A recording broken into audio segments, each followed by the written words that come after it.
Masyaallah muslimin rahimakumullah, Bapak Ibu sekalian, jemaah salat subuh Masjid Raya Pekanbaru Senapan yang dimuliakan Allah. Assalamualaikum warahmatullahi wabarakatuh. Alhamdulillahirabbil alamin. Assalatu wassalamu ala asrafil anbiya'i wal mursalin wa ala alihi wa ashabihi wa man tabi'ahum bi ihsanin ila yaumiddin, amma ba'd. Kepada Allah kita bersyukur dan kita memujinya atas segala limpahan rahmat, hidayah, dan alhamdulillah diberikan kita pagi hari ini kesehatan full dengan walafiat sehingga kita dapat bertemu di masjid yang kita muliakan ini. Mudah-mudahan itu adalah bagian dari rasa syukur kita atas nikmat Allah yang telah dilimpahkan kepada kita, dan kita bermohon agar termasuk daripada Allah, agar kita dimasukkan dalam golongan hamba-hamba yang bersyukur. Amin ya rabbal alamin. Salat dan salam pada junjungan Nabi Muhammad sallallahu alaihi wasallam. Allahumma shalli ala sayyidina Muhammad wa ala ali sayyidina Muhammad. Allahumma shalli wa sallim wa barik alaih. Mudah-mudahan apa yang kita salawat dan salamkan pada Rasulullah adalah bagian dari doa kita juga untuk diri kita, yang nanti di akhirat kita memang berharap, bermohon pada Allah agar kita termasuk dari golongan umat Nabi Muhammad yang mendapatkan syafaat. Amin, amin ya rabbal alamin. Pada pertemuan yang lalu kita sudah sedikit membahas tentang penyakit yang meruntuhkan. Sebelumnya kita membahas muhasabah, kemudian yang meruntuhkan beberapa keimanan dan amal kita. Kemarin masuk ke dauriyah, penyakit ria, yang jelas kalimat itu di surat Al-Ma'un ayat 4-6. Al-Ma'un. A'udzubillahi minasyaitonirrajim. Fawailul lil musallin allazina hum an salatihim sahun allazina hum yura'un. Kecelakaanlah bagi orang yang sholat, yaitu orang-orang yang terhadap sholatnya itu lalai. Kemudian allazina hum yura'un, dan orang-orang yang mengharap sanjungan makhluk. Yura'un, ria, yura'un itu agar dilihat yang kita harapkan ridho manusianya.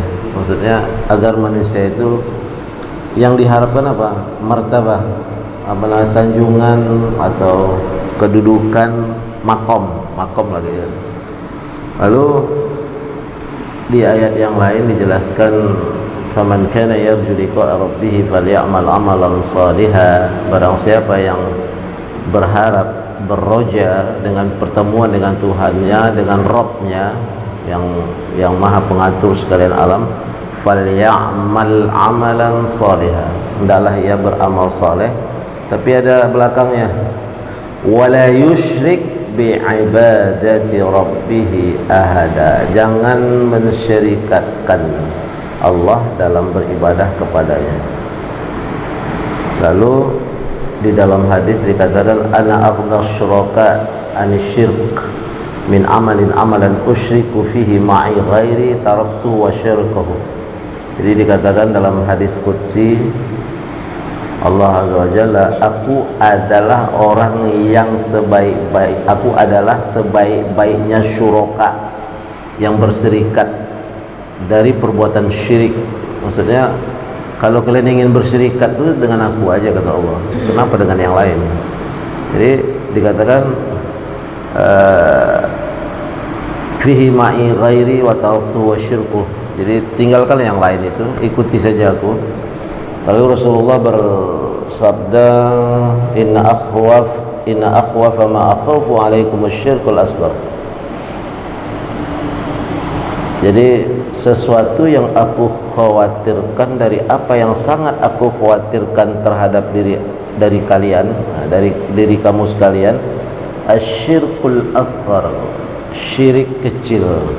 Qalu, mereka bertanya kepada Rasulullah, wa ma syirkul asghar ya Rasulullah, apa itu syirik kecil itu ya Rasulullah? Qala arya, Yaqulu azza wa jalla yaumal qiyamah iza jazal ibad bi a'malihim. Allah berkata pada hari kiamat ketika akan memberikan balasan dari apa yang dia kerjakan, izhabu ilal ladzi kuntum turauna fid dunya fanzuru hal tajiduna 'indahumul jaza. Kalau kalian dulu di dunia berbuat ria, maka hari ini jangan minta kepadaku pahala, minta kepada yang kamu yuraun tadi, yang kamu riakan tadi, ya kan? Kenapa? Kita ini memang payah menghilangkan dasar ria itu. Maksudnya dulu kamu agar dia apa? Agar dilihat mertua misalnya, minta sama mertua kamu. Agar tenar, minta sama orang yang kamu anggap jadi memuji kamu, minta pahala sama dia. Itu disuruh Allah besok di akhirat. Sama aja dengan orang yang membuat patung, kasih nyawa patung tuh. Itu kasih nyawa. Patung yang lengkap itu semua ulama sepakat haram. Tapi kalau misalnya kepala saja, tangan saja, itu ada sebagian yang membolehkan. Bahkan Imam Nawawi relief manusia itu haram, kecuali patung-patung itu digunakan untuk tibbiyah, kedokteran. Karena di laboratorium kita harus ada patung, ini ususnya, ini kepala itu boleh. Atau museum tertutup, ya kan? Kalau di tempat umum itulah Ya'uq wa Yahush, itu yang patung-patung orang soleh yang dibuat antara zaman Nabi Idris dengan Nabi Nuh, itu yang mereka sembah. Generasi pertama nggak ada masalah, generasi kedua ini keramatnya ya. Generasi pertama cuma bilang ini, sepertinya kok kurang kita kalau hanya sekedar berdoa ini, untuk mengingatnya kita bikin patungan. Generasi pertama nggak ada masalah, ini biasa aja gitu. Generasi kedua mulai kok apa kita dulu ini, nenek moyang kita dulu kok selalu pergi ke tempat patung-patung, padahal dia hanya mengingat saja. Wah, kita harus minta nih supaya jalur lancar kepada Allah, diminta ke sini nih. Nah, itu ya alasan orang-orang itu kan begitu. Kenapa kalian ke sini? Biar lancar. Padahal Allah membuka dalam sholat itu langsung, nggak ada pakai perantara. Tapi kalau kita minta doa sama orang soleh, kita anggap orangnya lebih ini ibadahnya doa, itu biasa. Itu bukan menjadikan dia patung, tapi wasilah amal itu boleh. Nah, itu berbeda. Nanti itu judulnya nanti wasilah al-mazmum wa wasilah al-mamluh. Bagaimana berwasilah yang dibolehkan dan bagaimana wasilah yang tak dibolehkan. Apakah semua berwasilah itu adalah haram atau dilarang, atau ada sebagian yang boleh. Nah, itu yang contohnya waktu 3 orang yang masuk gua lalu tertutup pintunya, lalu dia mengucapkan amal solehnya kepada Allah, ya Allah, aku punya orang tua yang setiap hari harus aku urus, kalau aku terkurung begini, langsung bergeser batu itu. Nah, jadi dia kan berwasilah dengan amal solehnya untuk mendapatkan ridha Allah, boleh. Tapi kalau mau zikir, buka pula dulu foto guru, baru dia sampai ke Allah, itu udah lain tuh. Wasilah yang berbeda itu, maksudnya itu yang al-mazmum ya, enggak ada urusan gitu, zikirnya langsung pada Allah, tak ada yang itu yang kadang-kadang terbawa dalam kehidupan. Bayanu riya, kemarin dah kita mulai apa yang dimaksud dengan riya. Lil mira'i maqsudan la muhala innama yura'i li idraki hali auja au aradu li min al-i'rad. Riya itu apa? Kita ingin menunjukkan di depan makhluk bahwa apa yang kita lakukan itu sesuatu yang baik untuk mendapatkan sanjungannya. Riya. Walaupun mungkin orang itu tak tahu, milih baju, wah ini baju paling mahal nih, ini ada sutra-sutra sedikit ya, biar nanti di pesta dia tengok orang beli di mana, itu riya udah ya, itu riya. Berat untuk menghilangkan itu, berat. Kita mesti terus dibisi itu biar nampak. Nah itu dia.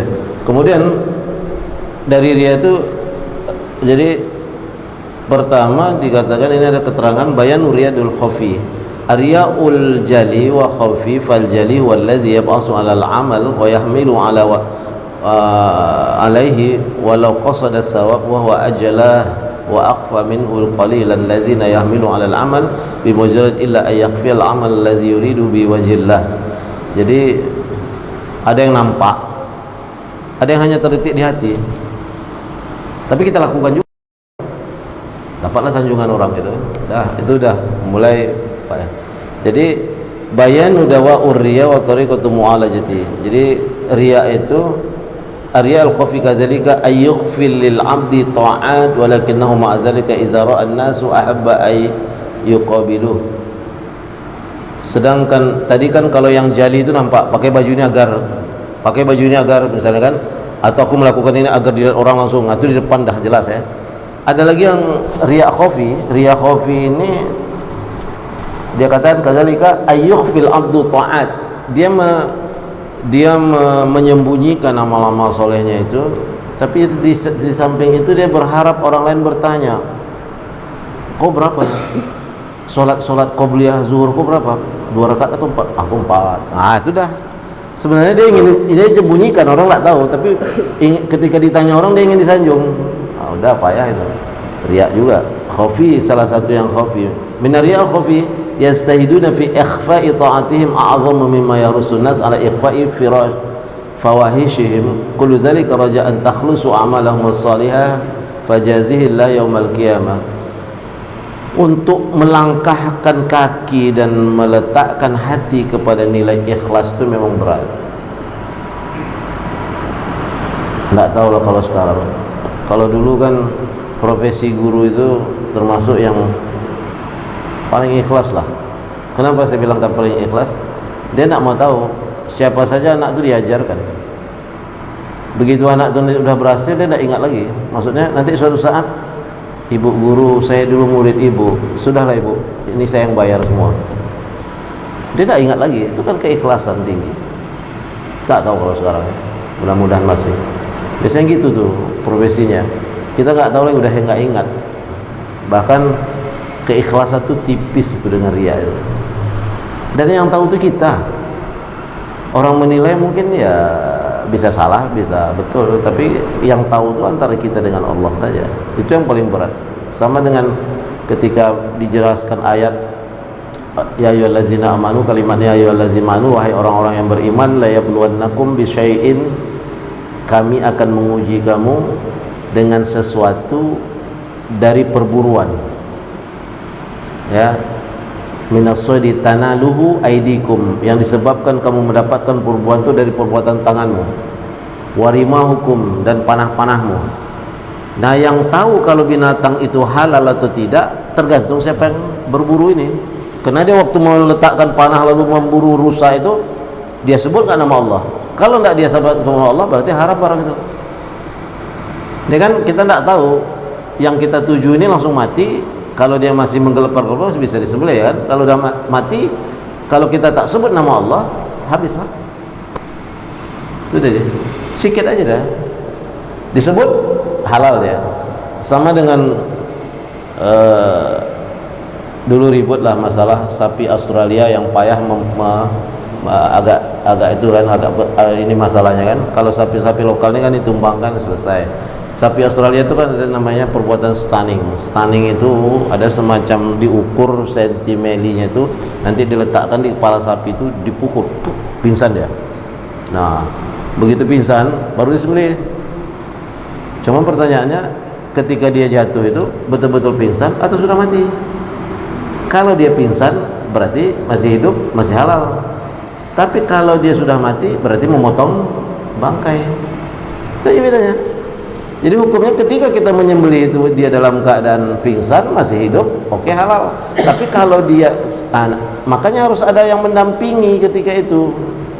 Ketika dia jatuh itu dipukul kepala, kan dikejutkan, brak, jatuh dia brek, karena sapi itu besar-besar kan. Ada yang 1 ton gitu. Jatuh, brek. Itu harus ada dokter biasanya pingsan atau apa mati. Kalau udah mati tak bisa lagi. Itu. Tapi kalau dia pingsan, oke.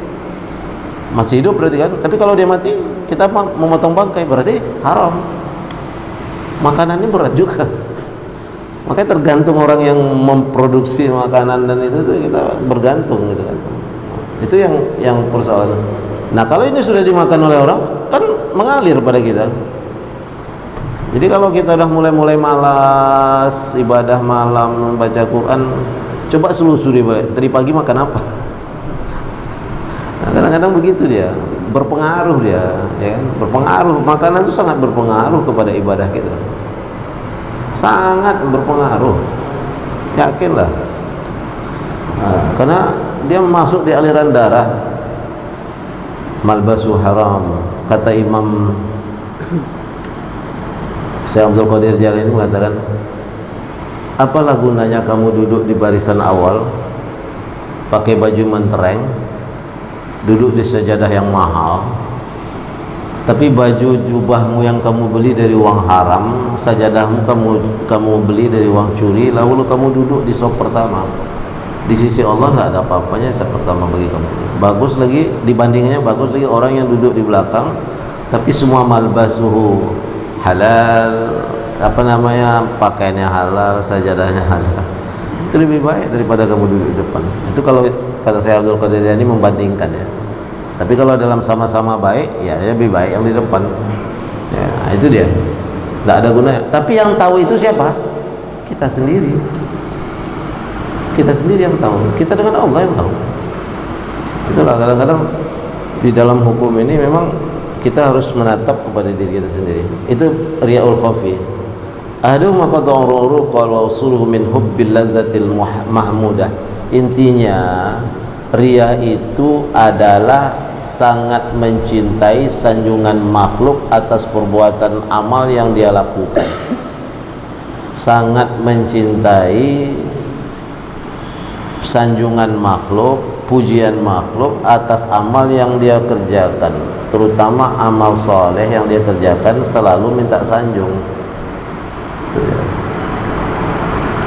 Nanti disuruh minta pahalanya dengan orang yang yura'un itu, yang kita harapkan tadi sanjungan itu.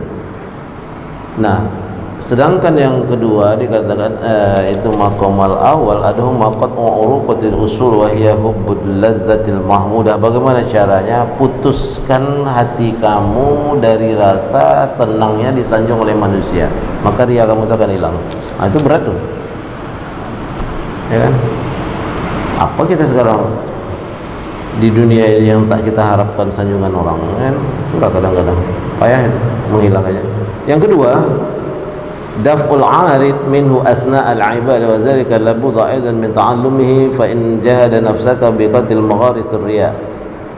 Yang pertama tadi kan kita harus bagaimana menghilangkan penyakit riya itu, pertama memutuskan hati kita dari perasaan cinta dipuji oleh manusia.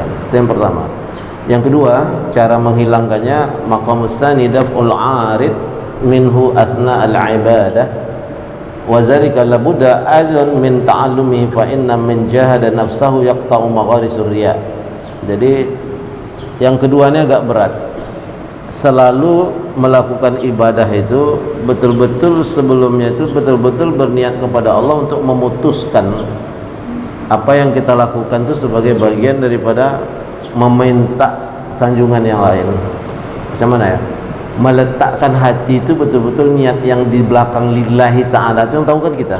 Sholli pada subhi raka'ataini mustaqbilal qiblati ma'muman lillahi ta'ala. Lillahi ta'ala itu ditekan lillahi ta'ala. Tak ada lagi yang lain. Jadi niat lagi, innamal a'malu binniyat. Bayanul khata' fi tarki ta'at khaufan minar riya. Ada sesuatu yang salah kata Syekh Ahmad Farid ini. Minan nasi ma yatrukul amal khaufan min ayyakuna mira'an bihi wa zalika ghaltun wa mughazul lisyayatin wa jawa ila ta'ah. Kalau begitu tidak usahlah aku salat sunat qabliyah di masjid, nanti dipandang orang aku mengharap riya gitu kan. Memang Rasulullah kan karena memang masjid itu sangat dekat dengan rumah. Jadi Rasulullah itu memang yang namanya qabliyah ba'diyah itu di rumah. Cuma kalau model saya tinggal di belakang lapas sana Kayu Putih, lalu kalau sholat sunat fajarnya di sana di sini tak terkejar lagi kan. Kita berharap kita nggak telat dari takbiratul ihram itu kan. Dr. Yusuf Ali Saleh Arta ini juga dia katakan kalau mau menghilangkan sifat kemunafikan kamu, lakukan 40 hari tidak pernah meninggalkan takbiratul ihram di belakang imam. Jadi waktu dia datang tuh saya tanya, kamu apa tergesa-gesa gitu? Saya sudah 19 hari tak pernah meninggalkan takbiratul ihram di belakang imam. Saya harus lengkapkan 40 hari itu. Waduh, ilmu baru juga itu. Saya baca buku memang ada. Selama ini awak udah 40 hari bukan bukan 40 kali sholat. Kalau 40 kali sholat itu yang kita lakukan di apa tuh? Di Madinah 8 hari dia. Tapi itu ya sunnah saja. Maksudnya tinggal pun tak membatalkan haji gitu. Kan waktu ziarah. Ini 40 hari. Sama juga untuk melatih diri di sholat malam supaya bangun tepat waktu itu 40 hari bangun berturut-turut. 40 hari minta sama Allah. Kalau perlu di dalam sesudah sholat hajat yang kita minta itu istiqomah kita itu. Saya belum mencoba lagi yang 40 hari itu. Kadang-kadang masbuk deh, pergi ke Siak masbuk lah apa pula kan. Di jalan akhirnya kita jalan kan jamak pula kan. Jadi enggak kena deh 40 hari itu. Cobalah, maksudnya saya belum pernah mencoba 7 hari ke-8-nya gagal. Baru 7 hari. Cobalah, maksudnya itu kan melatih jiwa kita tuh dekat sama Allah gitu. Jadi supaya tadi yang ria, yang mahmudah itu hilang. Cobalah. Dan rasa apa yang disyaran-syarankan orang-orang yang alim dan warok ini kan memang betul itu. Lakukanlah. Nah, itu yang maksudnya melatih diri. Lalu qala Fudail bin Ayyad al-amalu min ajli an-nasi syirk wa tarkal amal min ajli an-nasi riya wal ikhlasu ay yu'afika Allah minhuma. Apa kata Fudail bin Ayyad? Al-amalu min ajli an-nas, amal untuk dipandang manusia adalah syirkun. Wa tarkul amal min ajli an-nas, meninggalkan pekerjaan karena disebabkan manusia juga riya. Saya agak kurang paham juga. Maksudnya melakukan amal untuk dapat sanjungan manusia, karena manusia tadi syirk, kemusyrikan. Sedangkan meninggalkan amal soleh karena takut disebut oleh manusia supaya mendapat riya. Fudail bin Ayyad nih. Wal ikhlas, keikhlasan itu ayya'afika Allah minhuma. Sedangkan ikhlas itu adalah Allah menjauhkan kamu dari dua pekerjaan ini. Kita lakukan karena berharap manusia, syirkun dia bilang. Kita tinggalkan amal soleh karena disebabkan itu riya. Maka siapa ikhlas meninggalkan dua-duanya, minta sama Allah ayyu'afika, meninggalkan dari yang dua-dua itu baru dinamakan ikhlas. Wa qala ghairuhu man tarakal amal khaufan minal ikhlas faqad tarakal ikhlas wal amal. Barang siapa yang meninggalkan amal, dia dah biasa sholat qabliyah dia, lalu kena takut nanti dipandang orang menjadi riya, itu dia kata. Barang siapa yang meninggalkan amal saleh khaufan minal ikhlas, takut tidak ikhlas, maka dia telah meninggalkan keikhlasan itu sendiri dengan amalnya. Cuma memahami. Itu tadi. Jadi tak boleh juga, wah nanti kalau kayak gini aku kalau dah sholat di depan orang ni nampak disanjung, itu kita tinggalkan amal soleh itu, tak boleh juga. Lakukan, latih hati, lakukan, tapi latih hati itu supaya supaya tidak dirasakan ingin dilihat orang, ingin sanjung. Wah ini orang ni taat ya, wah sholat qabliyahnya 4 rakaat sebelum zuhur, kita 2 cuma. Itu aja dilatih hati itu. Terus biar kalau tak dilatih payah. Apa yang tak kita kerjakan sekarang tidak supaya dipandang orang ya. Itu yang apa ya. Kemudian penyakit lagi yang mengganggu kita dalam ini termasuk ibadah dan kesehari, al-kibir, daul kibir, penyakit sombong, kibir, takabbur. Sa'usrif an ayatil lazi yatakabbaruna fil ardi bighairil haqq wa kadzalika yatba'u Allah ala kulli qalbin mutakabbirin jabbar. Yatba'u, Allah kasih tanda terhadap orang-orang yang mempunyai hati yang sombong, jabbar. Karena sombong ini hanya Allah yang berhak, manusia tak boleh. Sa'usrif an ayati, aku akan memalingkan orang-orang yang sombong itu daripada ketaatanku, bi ghairil haq, karena dia melakukan sesuatu yang tidak hak. Al-Jabbar, orang yang sombong, Al-Jabbarnya maha besar, itu hanya Allah. Itu hanya Allah. Tidak tahulah saya apakah kita mengatakan tabligh akbar itu salah gitu. Allah alam juga. Itu secara bahasa betul nggak tuh? Tabligh akbar. Tabligh itu penyampaian, balagha yuballighu, nyampai. Tabligh menyampaikan ceramah, pidato atau kajian. Akbar. Akbar itu ismu tafdil dari kabbaru yukabbiru akbarun. Besar-besar, yang paling besar itu akbar, ismu tafdil. Berarti kalau kita katakan tabligh akbar, tak ada lagi yang lebih besar di tabligh kita ini. Itu pikiran saya, tapi mudah-mudahan salah. Umroh akbar, tak ada lagi selain itu. Umroh itu yang paling besar. Tapi kalau nama orang macam mana? Muhammad Akbar. Itu asumsi saya saja ya, boleh jadi salah ya, nggak tahu saya. Tapi penggunaan itu kadang-kadang benar apa enggak gitu. Kadang-kadang saya takut, saya diundang orang kan, dibikinnya lah di masjid tuh, tabligh akbar bersama Ustaz Fajar. Saya malu saya. Ini ya nih. Seolah-olah tidak ada lagi yang lebih besar tablighnya gitu. Kan itu ya, itu pemahaman saya secara bahasa, tapi bisa jadi maksudnya bukan itu gitu. Sama dengan kita mengatakan apa peringatan malam Lailatul Qadar. Sebenarnya itu sudah 2 kali dia malam. Lailah itu malam Qadar. Gitu. Dia kadang berubah. Mau kemana? Ke gunung Jabal Uhud. Jabal itu udah gunung. Nah, jadi itu ada bahasa lah, ya bahasa. Tapi saya tak tahu lah yang ahli bahasa lah. Maksudnya bisa jadi dia bukan salah, untuk lebih meyakinkan disebut 2 kali ya kan gitu. Itu. Apa ini takabbur ini? Wah, ini memang sifatnya sifat syaitan ketika melawan Allah.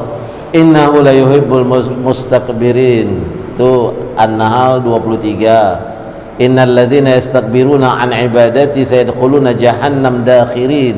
Barang siapa yang dari hamba-hambaku ini sombong dalam beribadah kepadaku, maka dia akan dimasukkan kepada jahannam dakhirin. Dakhirin itu bawah-bawah gitu. Lalu di surat Ghafir 60 banyak dalil di sini. Yaqulu ta'ala al-kibriya'u ridai wa uzmatu izari faman naza'ani wahidan minhuma alqaituhu fi jahannam wala ubadi. Jadi dalam Rasulullah bersabda begini dalam riwayat apa nih? Riwayat Muslim. Wah, ini kuat ini. Dikatakan yaqulullah ta'ala, Allah berkata al-kibriya, kesombongan itu adalah ridai. Ridai itu apa nih? Ini yang kita pakai-pakainya. Yang mau jadi sorban kadang di sini. Ridai. Itu punyaku. Wal uzmah, keagungan itu adalah izari. Anggaplah pakaianku, kata Allah. Faman naza'ani wahidan, barang siapa yang mengambil 2 sifat ini dariku, alqaituhu, aku lemparkan dia ke jahannam dan aku tak peduli. Mak kalau udah di jahannam tapi Allah tak peduli, itu payah itu. Tapi kalau di jahannam Allah masih peduli, masih ada harapan keluar. Tapi kalau 2 ini, sifat azim dan sifat akbar itu dipakai oleh makhluk, maka aku lemparkan di jahannam, fala ubali, aku tak ini lagi, tak peduli aku dengan dia. Allah kalau tak peduli berarti tak ada harapan keluar. Makanya takabur, sombong dengan apa tuh, tak usah dipakai itu. Agung. Tapi kalau nama agung gimana? Masjid Agung dirubah menjadi Masjid Raya. Masjid Raya rubah menjadi Agung. Itu dia. Jadi Allah, dan itu yang kedua ini yang di dalil yang kedua, hadis riwayat Bukhari itu tadi alqaituhu la yanzuru ila rajulin yajuru izarahu baqaran la yanzurullah. Jadi Allah itu tak akan melihat kepada orang yang memakai pakaian tapi untuk kesombongan gitu. Makanya kalau nanti ada yang nikah kawin, tidak usahlah pakai baju selayar. Itu untuk apa? 3 orang pula membawa di belakang saking panjangnya. Itu yang tak boleh. Ya kan? Mubazir. Ngapa pula dikasih ekor? tak puas dengan makhluk yang ada. Itu dia. Lalu itu bagian dari kesombongan juga yang Allah nanti minta pertanggungjawaban di akhirat. Lalu la yadkhulul jannah man kana fi qalbihi mithqala dzarratin min kibir. Tak akan masuk surga orang-orang yang ada sebesar zarah saja di dalam hatinya kesombongan, tak akan masuk surga. Mak beratnya.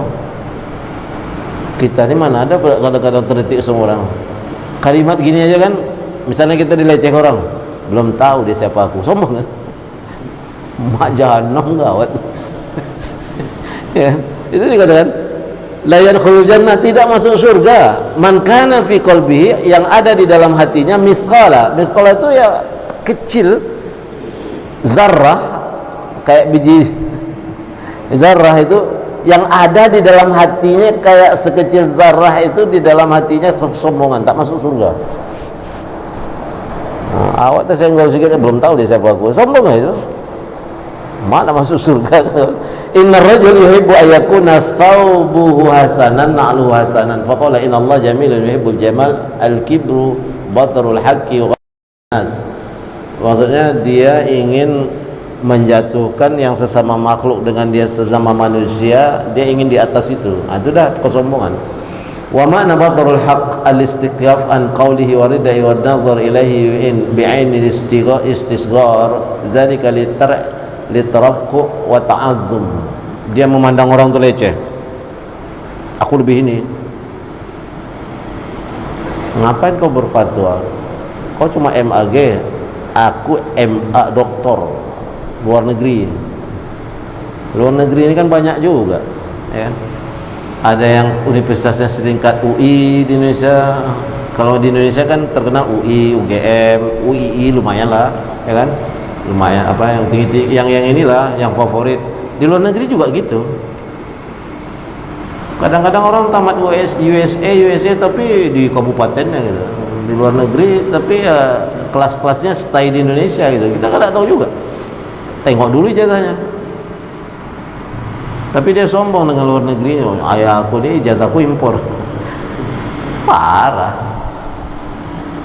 Kan tak semuanya juga LC ni hebat. Karena di Indonesia juga di Libya, ya kan, di bawah kedutaan Saudi, tapi dia termasuk cabang dari kelas yang dari Riyadhnya, Universitas Imam Malik Imam itu kan ada di sini S1-nya untuk syariah, LC juga utama. Itu dia. Selesai daripada Covid, LC juga lulus apa? Alumni Covid, lulus Covid. Kemudian bayanu ma yatakabbaru bihi. Apa namanya, penjelasan tentang yang tadi itu, tentang takabbur. Pertama, awalan al-ilmu wa ma asra al-kibr ila ba'dul ulama fala yalbisu ay yastashiru fi nafsi kama lil ilmi fayasta'zimu nafsahu wa yastahqirun nas. Itu tadi tu. Ni lulusan luar negeri, kau ilmu kau apa? Jadi orang di ilmu itu juga takabbur. Belum tentu semua orang berilmu itu direstui oleh Allah. Jadi dengan ilmunya itu dia merasa sombong, selesailah sudah. Itu yang pertama, orang bisa sombong dengan ilmu. Yang kedua, al-kibru bil hasbi wan nasab. Kedua, sombong yang dia ungkapkan daripada keturunan. Kau keturunan budak, kau, aku ni keturunan raja-raja, darah biru. Dibelah pun tangannya darah merah juga, tak apa birunya enggak tahu kita. Kan istilahnya gitu, darah biru. Aku ni orang-orang sultan, kau awam. Ada pula aliran kami ini keturunan sultan, keturunan ini habaib. Ada tuh. Kau siapa? Jadi kesombongan itu bisa datang di ilmu, kesombongan itu bisa datang di nasab, berarti keturunan. Ya Abazar, innaka amru'an fika jahiliyahum ikhwanukum. Jadi Salman dulu pernah dihina oleh sahabat yang lain karena dia kan orang Persia. Lalu apa kata Rasulullah?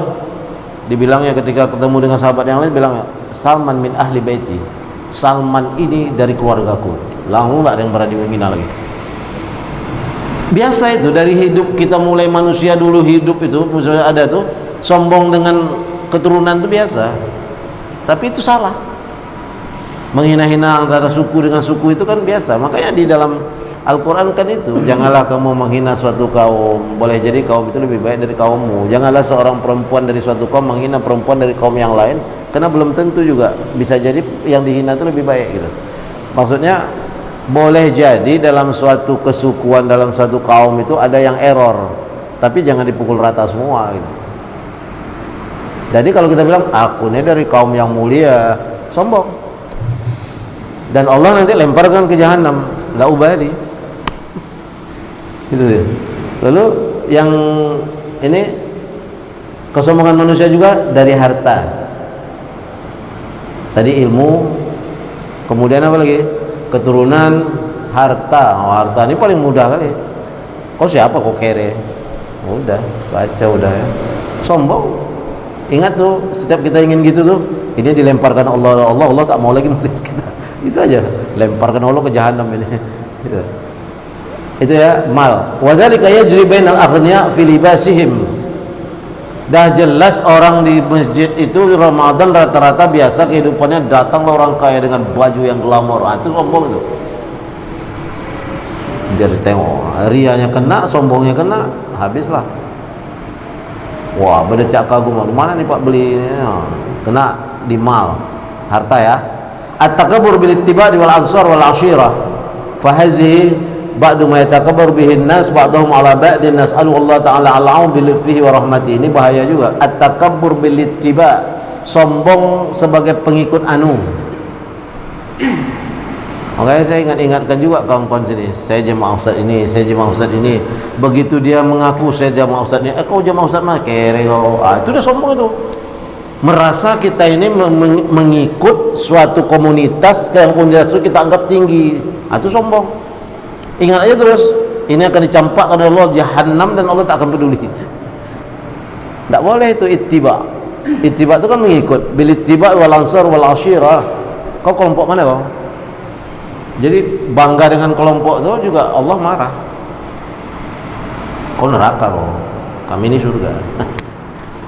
Entah kapan dia pakai akte notaris dengan malaikat Malik, dengan malaikat Ridwan pun tak tahu. Bisa pula dia mengkapling orang, kau di surga, kau neraka kau.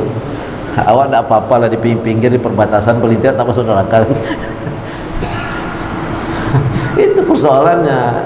Jadi ittiba itu juga bikin masalah. Kau alumni mana kau? SMA 1. Kau alumni mana kau? SMA 8. Kau alumni mana? SMA di Kulim. Kere kau. Itu kena. Kena itu di yang tadi itu. Ingat aja Allah akan melempar ke neraka jahanam dan tak akan peduli. Biar tunduk hati kita. Oh, tak ada apa-apa ya. Sama-sama gitu.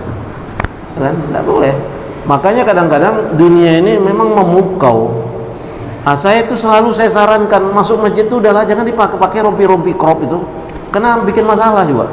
Orang di belakang kita nengok gini, pejuang subuh,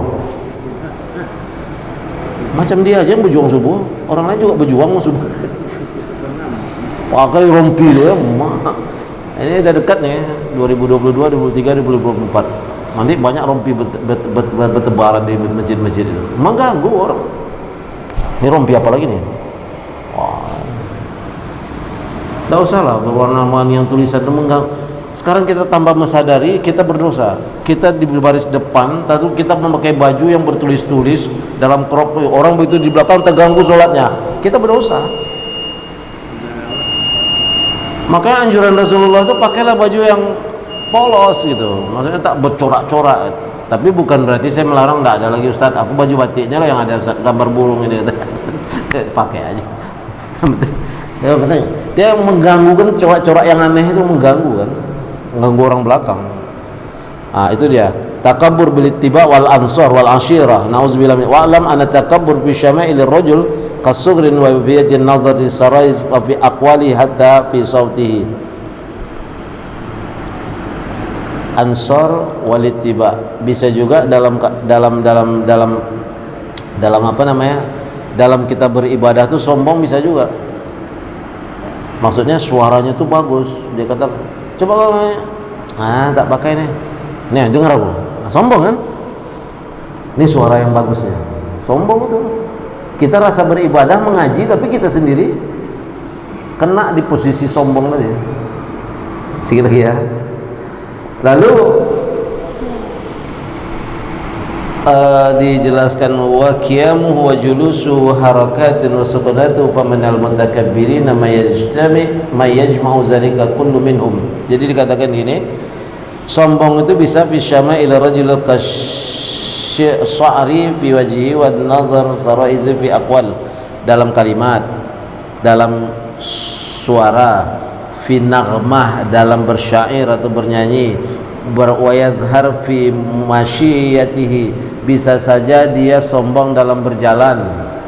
Wala tusair khaddaka linnas wala tamsi fil ardi marha.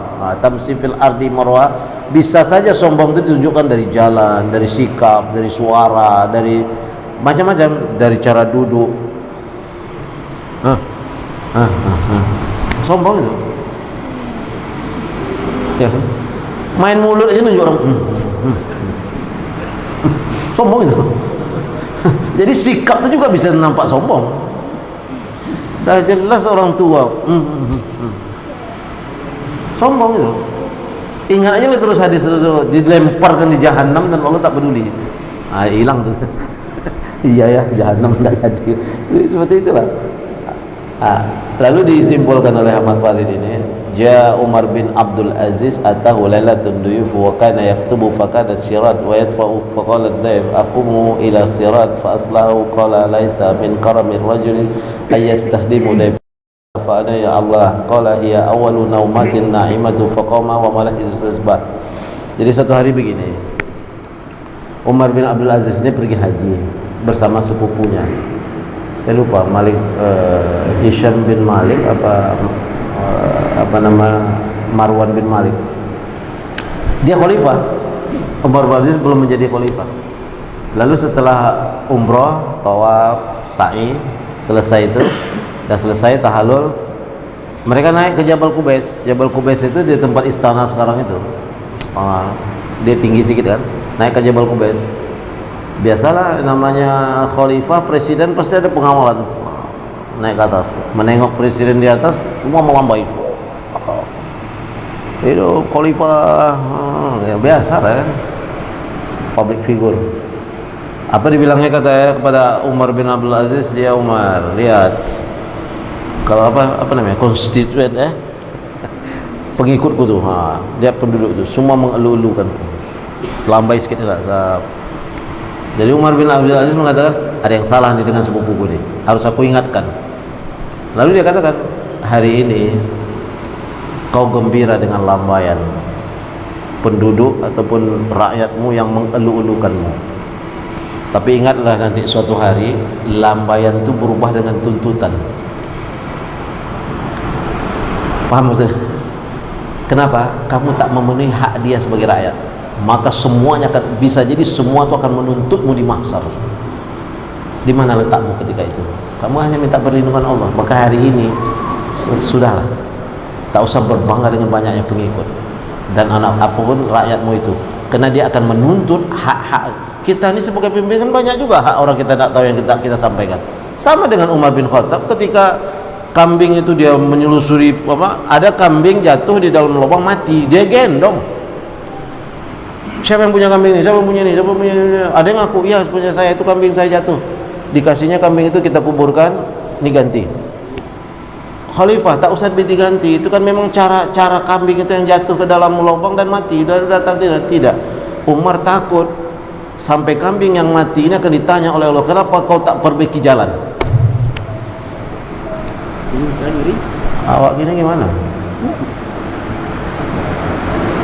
Orang aja mati tak tahu. Ini binatang. Itu yang dikatakan oleh Umar bin Abdul Aziz, wahai sepupuku, ingat orang itu sekarang melambai. Oke, tapi nanti ketika al-yaum nakhtimu ala afwahihim wa tukallimuna aydihim, ditanya, masa rakyat kamu yang semuanya itu menuntut kamu? Karena ada hak-hak dia yang tak sampai. Nangis Marwan ya, dipeluknya melalui terima kasih saudaraku, sahabatku, penasehatku atas apamu. Aku akan hilangkan itu. Kepala rumah tangga gitu juga, ada hak istri yang tak dipenuhi, ada hak anak yang tak dipenuhi, tanggung jawab besok di akhirat. Itu baru jadi kepala rumah tangga. Jadi Pak RW apalagi rukun warga ada banyak tuh. Ada nanti beras miskin zakat tak sampai ditanya. Jadi ketua masjid bukan enak.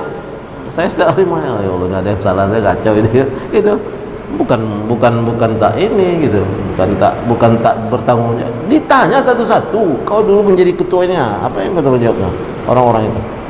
Terus ada yang nyeleweng dari orang-orang itu, ditanya kita. Termasuk kita menyewakan rumah, kos.